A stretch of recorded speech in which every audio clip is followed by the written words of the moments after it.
My brother, Ephraim Gordon, he was murdered because he was Jewish. It was not a robbery.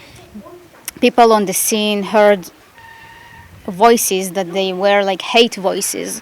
Effie came to America to be by my sister's wedding, and he was actually staying at my parents' house, which is in an area in Baltimore which is almost only religious Jews live there. It's a very Jewish area, and he came home. What we do know is that there were at least 3 individuals that were there. It was definitely a 3 people looking for trouble in the Jewish area, in a place where almost only Jewish people live, and it was a clear act of hatred. Anti-Semitism was definitely involved, 100%. Nothing was stolen. He had his watch that is here and his passport, his ID, his bag, the money. It wasn't a bad area. It was a very relaxed, normal area, and it was an act of hatred, an act of terror. There are no signs of violence on his body. It was properly because he was Jewish and he was killed because of that. He had his kippah. He had like the bird. Ephraim, being someone who, like was said, is in a Jewish neighborhood, wearing a kippah.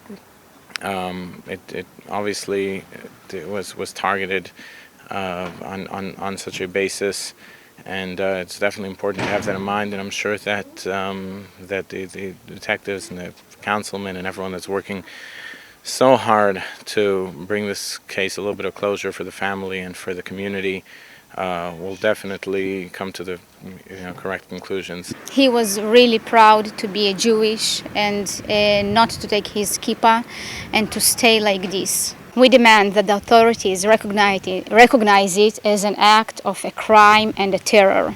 It is really important for our family because Ephraim Gordon did not die because of robbery. It was because of hate and because being Jewish. Ephraim was a wonderful, wonderful boy. Probably one of the kindest people I've met, and others that knew him yesterday, the past actually 24 hours that were able to come here for the funeral.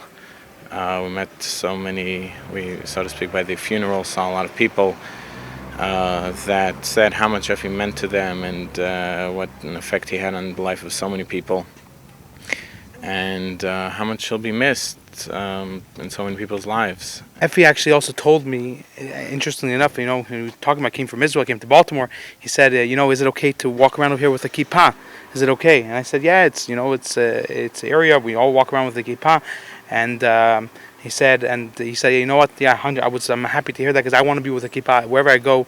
I want to walk with a kippah, and I want to feel that way. And we see an unfortunate outcome of what happened. I mean, of course, everything's still under investigation, but terrible, terrible outcome happened, and our family will never be complete again without Effie, and Effie's friends will not be his parents, his aunts and uncles. It's a very sad time for us.